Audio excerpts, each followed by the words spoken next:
റവ വെച്ചിട്ട് ഈസി ആയിട്ട് ഉണ്ടാക്കാൻ പറ്റുന്ന ഒരു ചായക്കടി ഉണ്ടാക്കി കാണിക്കുക. അപ്പോൾ അതിന് വേണ്ടിയിട്ട് ഞാൻ ബേ ലീഫാണ് ഇത് എടുത്തിട്ടുള്ളത് കേട്ടോ. ഇനി അതില്ലെങ്കിൽ പട്ടമരത്തിലത്തെ ഇല എടുക്കാം, അതും ഇല്ലെങ്കിൽ വാഴൻ്റെ ഇല എടുക്കാം കേട്ടോ. ഇപ്പോൾ ഞാൻ 1 കപ്പ് റവ എടുത്തിട്ടുണ്ട്. അതിലേക്ക് 1/2 കപ്പ് തേങ്ങ ചിരകിയത് ഇടാം. പിന്നെ ഞാൻ ചേർക്കുന്നത് ചക്ക വരട്ടി വെച്ചതാണ് കേട്ടോ. അത് ഇല്ലെങ്കിൽ നേന്ത്രപ്പഴം ഒന്ന് നെയ്യിൽ വാട്ടിയിട്ട് ചേർത്താൽ മതി.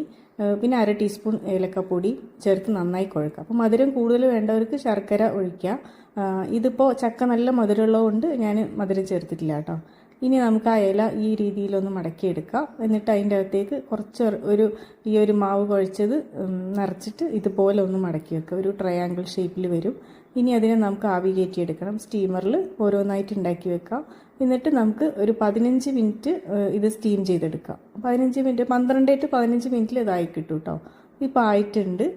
നല്ലൊരു സ്മെല്ലായിരിക്കും ഈ ഇലയിൽ. അപ്പോൾ വാഴൻ്റെ ഇലയില ഉണ്ടാക്കണമെങ്കിൽ ഈ കൂട്ടിൽ ഒരു നുള്ള് പട്ട പൊടിച്ചത് ചേർത്താൽ മതി. അപ്പോൾ ഇതേ ഒരു ടേസ്റ്റ് കിട്ടും കേട്ടോ.